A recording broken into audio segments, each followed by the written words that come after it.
Операциялық жүйелер. Компьютердің миы бұл не және ол не істейді? Операциялық жүйе дегеніміз не? Операциялық жүйе компьютердің аппараттық бөлігі мен қолданушы арасындағы негізгі бағдарламалық жасақтама. Ол барлық құрылғыларды басқарады, бағдарламаларды іске қосады және қолданушыға ыңғайлы орта жасайды.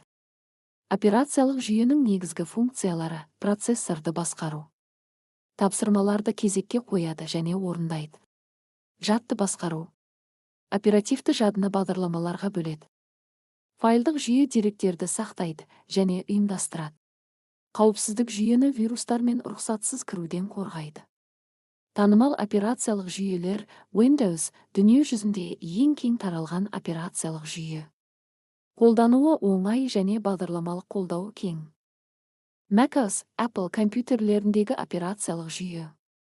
Дизайн, тұрақтылық және қауіпсіздік жоғары. Linux ашық бастапқы кодты операциялық жүйе. Серверлер мен бағдарламашылар арасында танымал.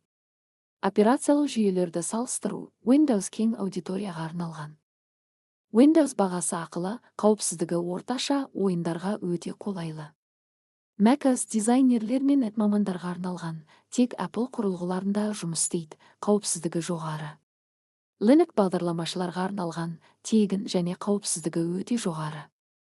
Операциялық жүйенің маңызы: ол адам мен компьютер арасындағы көпір. Операциялық жүйесіз біз компьютермен тікелей жұмыс істей алмаймыз. Барлық бағдарламалардың негізі операциялық жүйе.